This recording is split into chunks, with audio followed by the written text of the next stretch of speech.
हारे का तू है सहारा सबरे, हमने भी तुझको पुकारा सावरे।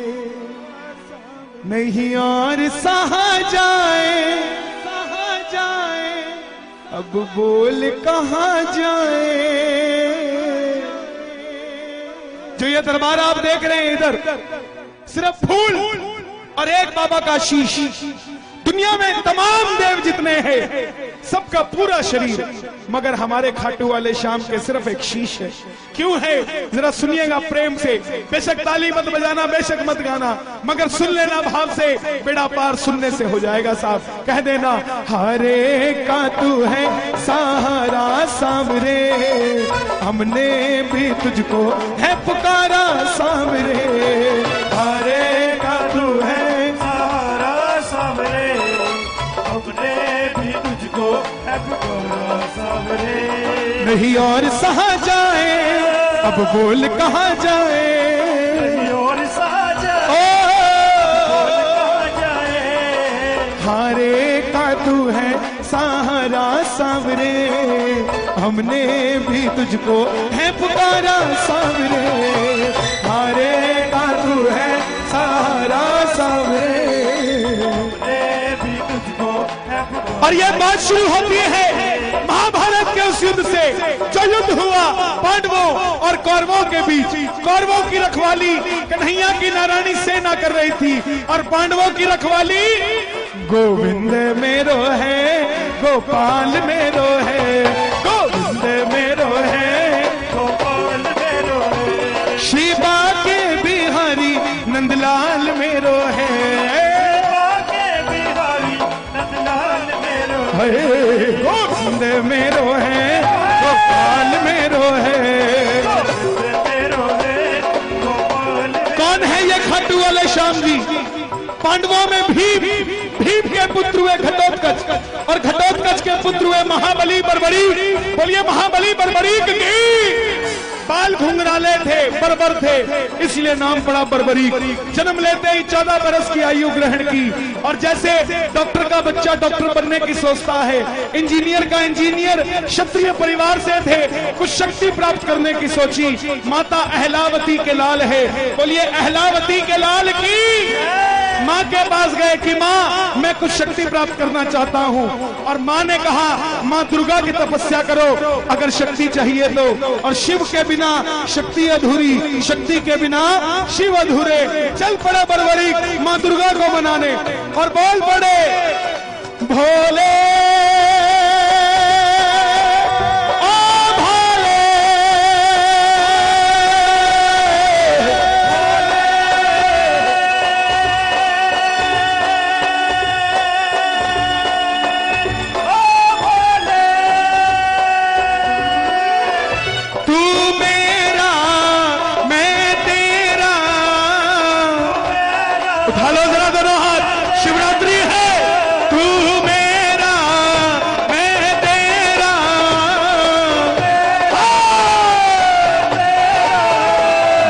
शाम से मिला दे मेरा यार, तू मिला दे मुझे शाम से।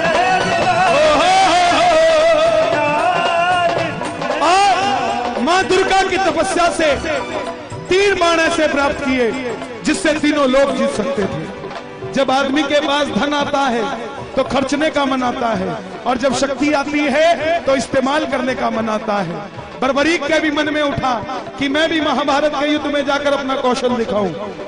माँ के पास गए कि माँ मैं भी युद्ध में भाग लेना चाहता हूँ। माँ ने सोचा कन्हैया की सेना कौरवों के पास है, पांडव कमजोर होंगे। वचन ले लिया बेटा जा, मगर जाने से पहले 2 वचन दे। पहला वचन जो युद्ध में हारेगा तो उसका सहारा बनेगा। एक बार कह देना प्रेम से, हारे के सहारे आजा तेरा दास पुकारे आजा।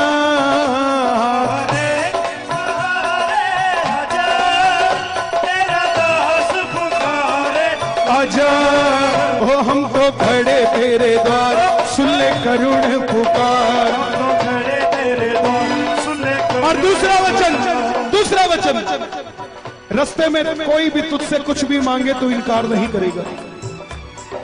चल पड़े बरबरीक, जैसे मेरी मां शेर की सवारी करती है, भोलेनाथ नंदी की, हमारे श्याम बाबा लीले घोड़े का असवार, खाटू माणो सावरियो लीले लीले वाला सावरियो हो सावरियो रे मारो सावरियो, सावरियो रे मारो सावरियो सावरियो रे मारो सावरियो, होली ने घोड़े का असवार, खाटू वाला। चल पड़े बरबरी, चारों दिशाएं हिल उठी। कौन आ गया ये युद्ध में? एक 14 साल का बच्चा लीले घोड़े पर सवार होकर युद्ध की ओर बढ़ता हुआ। दुर्योधन हिल गया, भीष्म पितामह हिल गए, अर्जुन हिल गया। और जब अर्जुन हिला तो माधव से कहने लगा, है केशव आप देख कर आइए कौन आया है। इससे पहले पूरे युद्ध में ऐसी घटना नहीं घटी। और मोर मुकुट बंसी वाला ब्राह्मण का रूप धारण कर गया। बोले बरबरीक कहां जाते हो? बरबरीक बोले प्रभु मैं युद्ध में भाग लेने जा रहा हूं। ब्राह्मण देवता बोले बेटा वहां तो इतने बड़े बड़े योद्धा हैं, तेरे पास कौन सी शक्ति है जो युद्ध में लड़ने जा रहा है? बरबरीक बोले प्रभु जिसे आप महाभारत का युद्ध कहते हैं, आज्ञा दीजिए अहलावती का लाल एक ही बाण में महाभारत का युद्ध समाप्त कर देगा। ब्राह्मण देवता बोले बेटा बातें करनी आसान है, अच्छे दिन आने वाले हैं, लाने में पसीना आ जाता है, साबित करके दिखा। सामने पीपल का पेड़ था, बरबरीक ने चढ़ाया प्रत्यंचा पे बाण और एक ही बाण से पूरे पेड़ के पत्ते भेद दिए। एक पत्ता ब्राह्मण ने अपने पांव के नीचे दबा लिया। आखिर में वो बाण ब्राह्मण के पांव के ऊपर घूमने लगा। बरबरीक बोले प्रभु पांव हटाइए, एक पत्ता आपके पांव के नीचे है। ब्राह्मण देवता मान गए, अगर ये युद्ध में चला गया तो सबको ढूंढ ढूंढ के मारेगा। बोले बरबरीक किसका साथ दोगे? बरबरीक बोला प्रभु मैं अपनी माँ को वचन देकर आया हूँ, हारे के सहारे आजा तेरा दास पुकारे, आजा के सहारे आजा ओ हम तो खड़े तेरे द्वार सुन ले करुण पुकार।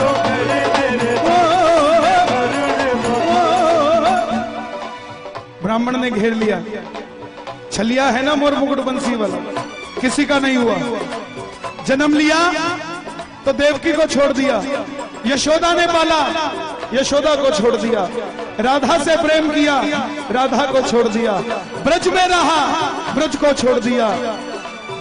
रिश्तेदारों को आपस में लड़ा के छोड़ दिया, ये किसी का नहीं हुआ। बोले बरबरीक ये कैसा वचन दे दिया, हारे का सहारा। अगर तू पांडवों की तरफ हुआ तो कौरव हारने लग जाएंगे तो तू कौरवों की तरफ हो जाएगा, और अगर कौरवों की तरफ हुआ तो पांडव हारने लग जाएंगे तो तू पांडवों की तरफ हो जाएगा। इससे तो युद्ध का निर्णय नहीं निकलेगा। बरबरीक बोले प्रभु मेरा मार्गदर्शन कीजिए, मेरी शक्ति विफल चली जाएगी। ब्राह्मण देवता बोले हे बरबरीक, हे महानायक, कलयुग में इस धरती के कल्याण के लिए एक शीश का दान चाहिए, और वो शीश का दान 3 महाबलियों में से किसी एक का हो सकता है। या तो भगवान श्री कृष्ण का, या अर्जुन का, या बरबरीक तुम्हारा। कन्हैया की बलि नहीं ले सकता, उसने युद्ध रचना है। अर्जुन की बलि नहीं ले सकता, उसने युद्ध खेलना है। तो बच्चे तुम अपने शीश का दान दो और इस धरती का कल्याण करो। बरबरीक बोले प्रभु ये निकाली तलवार अहलावती का लाल, ये मौरवी नंदन आपका वचन देता है शीश दान में दिया जाएगा। मगर आप कौन है? साधारण ब्राह्मण शीश का दान नहीं मांग सकता। और मेरे कन्हैया ने अपना विराट रूप दिखाया और झोली पसार कर खड़ा हो गया। मांगा शीश का दान मुरली वाले ने, मांगा शीश का दान मुरली वाले और बर्बरीक ने निकाली तलवार, दे दिया शीश उतार खाटू वाले ने। दे दिया शीश उतार।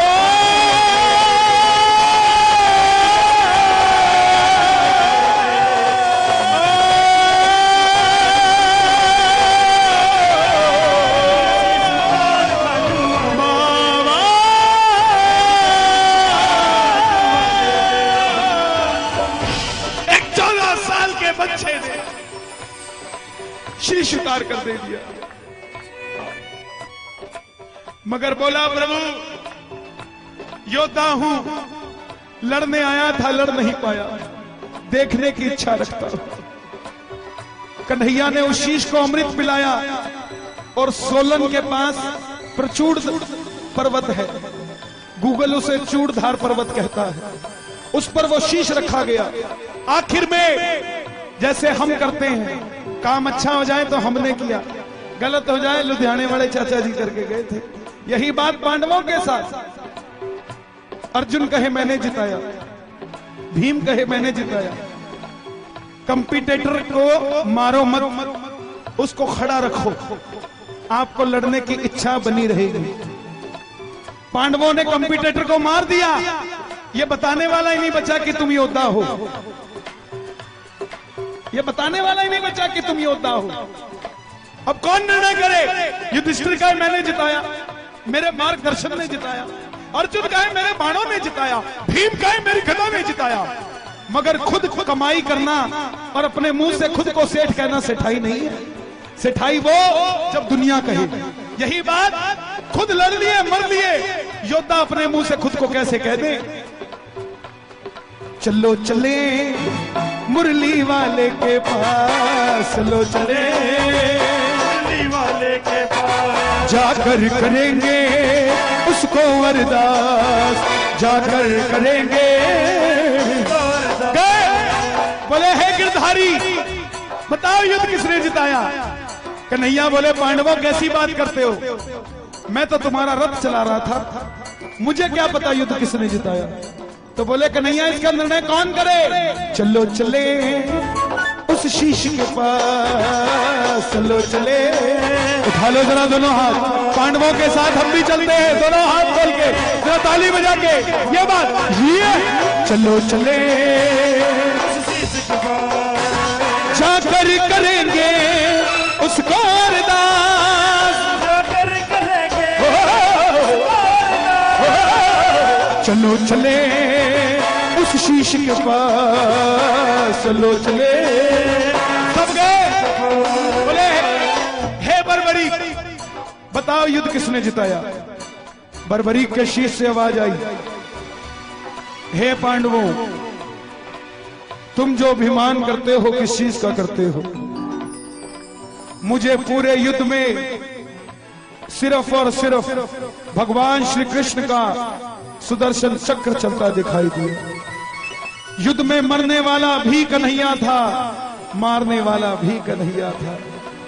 अर्जुन तुम अपने आप को योद्धा कहते हो, तुम्हारे रथ में कन्हैया पूरी धरती का भार लेकर बैठा था और कर्ण के रथ में अकेला कर्ण था। वो बाण चलाता था तो भी तुम्हारा रथ 2 कदम पीछे जाता था, तुम बाण चलाते थे तो भी उसका रथ 2 कदम पीछे जाता था। योद्धा वो था, तुम नहीं। तुम्हारी जीत इसलिए हुई क्योंकि तुम्हारे पलड़े में ये मोर मुकुट बंसी वाला बैठा था। प्रेमियों कन्हैया को ये बात इतनी पसंद आई, वरदान दे दिया, हे बर्बरीक जिस शीश को मैंने अमृत पिलाया है तुम्हारा यह शीश अमर हो चुका है। कलयुग प्रारंभ होते ही मेरी 16 की 16 कलाएं तुम्हारे इस शीश में विराजित हो जाएंगी। और जाओ तुम्हें मैं अपना श्याम नाम देता हूं। कलयुग में कोई श्याम पुकारेगा तो उसकी मदद ये मुरली वाला नहीं, तू खाटू वाला श्याम बनकर करेगा। और जो वचन तूने अपनी मां को दिया, हारे का सहारा, जो भी हार कर तेरे दरबार में आ जाएगा उसे दुनिया में कोई दोबारा हरा नहीं पाएगा। और दूसरा वचन कि जो भी कुछ भी मांगेगा तू इनकार नहीं करेगा। तेरे दरबार में ये कथा सुनकर जो पहली बार कुछ भी मांग लेगा, सच्चे दिल से, अगर उसकी नीयत सही होगी तो उसको तेरे दरबार से जरूर मिलेगा। ये वही खाटू वाला श्याम है। एक बार कह दो जय श्री श्याम। छोड़ेंगे ना हम तेरा द्वारो बाबा, मरते दम तक छोड़ेंगे ना हम तेरा द्वारो बाबा, मरते दम तक, मरते दम नहीं अगले जन्म तक, मरते दम नहीं देखो अगले जन्म तक। इसके बाद एक दो भजन और सुनाऊंगा, फिर आरती करेंगे बाबा की। आनंद आ रहा है तो जरा दोनों हाथ उठाना, प्रेम से कह दो हो मरते दम नहीं अगले जन्म तक, मरते दम नहीं अगले जन्म तक। थोड़े लालची और हो जाओ। अगले जन्म नहीं 7 जन्म तक, अगले जन्म नहीं 7 थोड़े और लालची हो जाओ।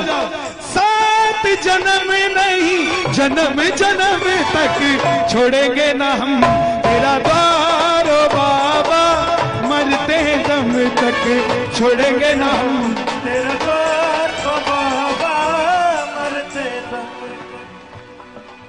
निर्बल को बल हो देते, अजब तुम्हारी माया हो बाबा, अजब तुम्हारी माया, हो बाबा, अजब तुम्हारी माया। खेल तेरी शक्ति का जग में कोई समझ न पाया हो बाबा। कोई समझ न पाया। हमारे दिल्ली में एक साड़ियों का बहुत बड़ा व्यापारी था, उसने कीर्तन कराया, उसका नौकर स्टेज पे चढ़ गया, उसने धक्का दे दिया उसको, बोले नीचे उतर, ये तुम्हारे लिए स्टेज नहीं बनाया। उस नौकर ने क्या किया? उस नौकर ने कुछ नहीं किया, नौकरी तो उसी रात छोड़ दी सेठ की। इस सेठ को बोला, हे मालिक, मुझे भी कभी इस लायक बना कि मैं भी ऐसा कीर्तन करा सकूं। 5 साल के अंदर अंदर उस प्रेमी ने बाबा का कीर्तन कराया और सेठ को बुलाया। सेठ आया, स्टेज पर खड़ा हो गया, उसने धक्का नहीं दिया, बोला सेठ जी धन्यवाद, अगर 5 साल पहले आप मुझे धक्का ना देते तो आज मैं यहां ना होता साहब, ये आप ही का आशीर्वाद है, ये बाबा की खेल तेरी शक्ति का बाबा कोई समझ ना पाया हो बाबा, कोई समझ न पाया। निर्बल को तुम देते सहारा, निर्बल को तुम देते सहारा। ये जो लाइन कह रहा हूं ये सब बोलेंगे एक बार। निर्बल को तुम देते सहारा,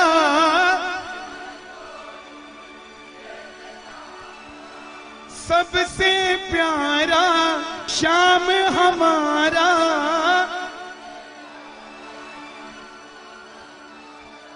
इस धरती से उस अंबर तक छोड़ेंगे ना हम तेरा द्वारो बाबा, मरते दम तक छोड़ेंगे ना हम तेरा द्वारो बाबा। और जिनको ये कथा समझ आई है मेरी उनसे गुजारिश